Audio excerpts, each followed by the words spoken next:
শীত আসবো আসবো করছে, আর বাজার ভরা এখন মৌসুমি সবজি। তাই ভাবলাম এমন একটা রেসিপি শেয়ার করি যেটা আমার বাড়িতে সারা বছরই প্রায় হয়, যখন যে সময় যেমন সবজি সেই সবজি দিয়ে। মৌসুমি সবজি দিয়ে মুরগির ঝোল। এই মুহূর্তে যে রেসিপিটি দেখাচ্ছি সেটি শীতকালীন রেসিপি। শীতের যে সবজিগুলো বেশি ভালো লাগে সেগুলো দিয়ে করা এই মুরগির ঝোলটি। আমার বাড়িতেও সবাই খুব পছন্দ করে এই রান্নাটি, আমি নিজে তো করি। দেখে নেওয়া যাক কী লাগে আর কেমনভাবে তৈরি হয়। প্রথমেই বলি ম্যারিনেশনের কথা। খুব অল্প সময়, মানে 15 মিনিটের মতো 1 কেজি মতো চিকেন নিয়ে সেটাকে ম্যারিনেট করতে হয়। ম্যারিনেশনের জন্য আমি দিই 1 চা চামচ হলুদের গুঁড়ো, 1 টেবিল চামচ বাঙালি ভাজা মশলা, এর সঙ্গে দিই 1 চা চামচ বাঙালি গরম মশলা, 1 টেবিল চামচ কিচেন কিং মশলা, 1.5 চা চামচের মতো নুন। এগুলো দেওয়ার পরে এর মধ্যে দিয়ে দেওয়া হয় 1 টেবিল চামচ আদা বাটা আর 1 টেবিল চামচ রসুন বাটা। এই দুটো দিয়ে এরপরে দিয়ে দেওয়া হয় 3 টেবিল চামচের মতো সর্ষের তেল। এই সব কিছু দিয়ে ভালো করে মাখিয়ে মুরগির টুকরোগুলোকে আমি 15 মিনিটের মতো রেখে দিই। আর এই যে রেখে দেওয়ার সময়টা, ম্যারিনেশনের টাইম, এই সময়টা আমি ব্যবহার করি সবজিগুলোকে কাটার জন্য। আমি 250 গ্রামের মতো কাঁচা পেঁপে নিয়েছি। পেঁপের খোসা ছাড়িয়ে বীজ ফেলে দিয়ে লম্বা লম্বা করে টুকরো কেটে নিয়েছি। কাঁচা পেঁপে যদিও সারা বছরই বাজারে পাওয়া যায়, তবে শীতের ঝোলের মধ্যে ভীষণ ভালো লাগে কাঁচা পেঁপে খেতে। এরপরে নিয়েছি 2টো মিডিয়াম সাইজের গাজর। গাজরগুলোরও খোসা ছাড়িয়ে লম্বা লম্বা করে টুকরো কেটে নেওয়া হবে। গাজরের যদি সাইজ বড় হয় সেক্ষেত্রে একটা গাজরই যথেষ্ট। আমি এখানে মিডিয়াম সাইজের গাজর ব্যবহার করেছি, তাই 2টো নিয়েছি। দেখুন, গাজরগুলোকেও লম্বা লম্বা করে কেটে নেওয়া হলো। এরপর 2টো আলু নিয়ে তাদের খোসা ছাড়িয়ে ওয়েজেসে কেটে নেওয়া হচ্ছে, মানে লম্বা ঠিক না, তেকোনা লম্বা। দেখুন, কাটাটা দেখলেই বুঝতে পারবেন আলুগুলোকে কিভাবে কাটা হচ্ছে। আমি এই রেসিপিটিতে চন্দ্রমুখী আলু ব্যবহার করেছি। এরপর 2টো পেঁয়াজ নিয়ে খোসা ছাড়িয়ে প্রত্যেকটি পেঁয়াজকে বড় বড় করে 4টে করে টুকরোয় কাটা হয়েছে। পেঁয়াজ চাইলে আরও একটা বেশি দিতেই পারেন, তবে আমি 2টোই দিই। এরপর 2টো টমেটো নিয়ে সেই টমেটো দুটোকেও এই একইভাবে 4 টুকরো করে কেটে নেওয়া হবে। মোটামুটি এই কটা সবজি দিয়ে আমি এই ঝোলটি রান্না করি যখন শীতকালে করছি।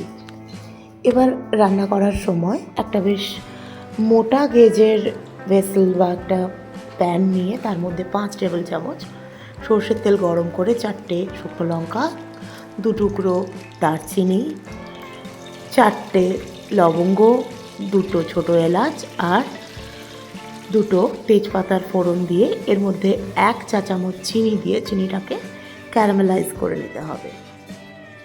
ভালো করে মিশে গেলে এর মধ্যে কাটা আলু আর গাজরগুলোকে দিয়ে 2 মিনিট মতো ভেজে নিতে হবে।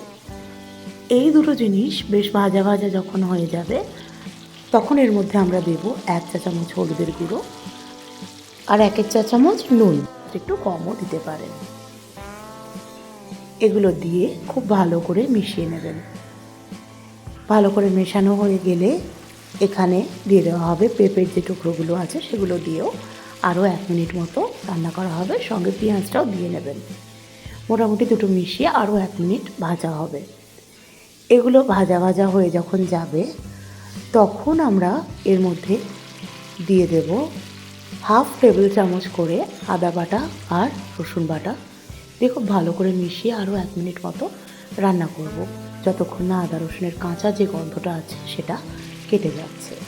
এরপর এর মধ্যে আমরা টমেটো দেব, দিয়ে আরও 1 মিনিট মতো ভাজবো। এগুলো দেওয়া হয়ে গেলে এবার এর মধ্যে আমরা যে ম্যারিনেটেড চিকেন রেখেছি সেটা দিয়ে খুব ভালো করে মিশিয়ে 7 মিনিটের মতো রান্না করব। এই সময় যেটা হবে, চিকেন তার যে ময়েশ্চার আছে সেটা পুরোপুরি ছেড়ে দেবে। এবার এই 7 মিনিট রান্না করা যখন হয়ে যাবে তখন এর মধ্যে আমরা 150 মিলিলিটারের মতো নারকেলের দুধ দিয়ে দেব, আর এই বাটিটাকেই ধুয়ে 1 কাপ জল দিয়ে দেব। এই বাটিটা ইউজ করলে যেটা হয়, তাহলে দুধটা একদম নষ্ট হয় না। এগুলো দিয়ে এর মধ্যে আমরা ভালো করে মিশিয়ে 3 কাপ জল দেব। জল দেওয়ার পরে ভালো করে একবার আমরা মিশিয়ে নেব, যাতে মশলার সঙ্গে জলটা খুব ভালো করে মিশে যায়, চিকেনগুলো ভালো করে ডুবে যায়। দেখুন ভালো করে মিশিয়ে নেওয়া হচ্ছে। এরপরে একটা ঢাকা দিয়ে প্রায় 15 মিনিটের মতো মিডিয়াম আঁচে রান্না হবে। নর্মালি চিকেন রান্না করতে 20 থেকে 25 মিনিট লাগে, আমরা আগে 7 মিনিট করেছি, এরপর আরও 15 মিনিট রান্না হচ্ছে। যখন রান্নাটা প্রায় হয়ে আসবে একবার আমরা ভালো করে মিশিয়ে নেব। এর মধ্যে এবার আমরা দিয়ে দেবো 1 চা চামচ বাঙালি গরম মশলার গুঁড়ো। এটা দেওয়ার পরে প্রয়োজন মনে করলে আমরা মশলা একটু অ্যাডজাস্ট করতেই পারি, করে আমাদের রান্নাটা কমপ্লিট হয়ে যাবে। আমি জেনারেলি আমার বাড়িতে বানানোই গরম মশলা বা ভাজা মশলা ব্যবহার করি। এর মধ্যে এবার আমরা একটু 50 গ্রামের মতো ফ্রেশ ধনে পাতাকে কুচিয়ে খুব ভালো করে মিশিয়ে নেব। সার্ভ করার আগে আমরা কিন্তু এই যে চিকেন কারিটি সিজনাল ভেজিটেবলস দিয়ে রান্না করা হলো, অন্তত 10 মিনিটের একটা স্ট্যান্ডিং টাইম দেব। এই রেসিপিটি ভীষণ হার্টি আর কমফর্টিং।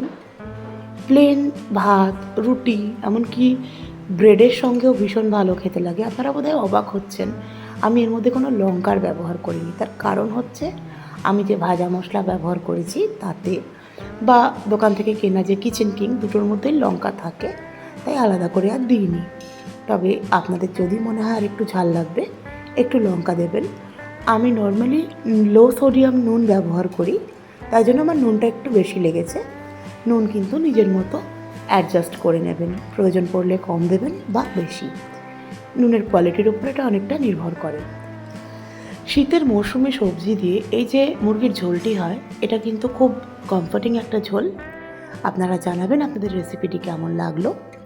আর আমি ফিরে আসবো দেবযানী রান্নাঘরে আবার একটি নতুন রেসিপি নিয়ে। আপনাদের সঙ্গে কথা হবে কমেন্ট বক্সে। আপনারা ভালো থাকবেন।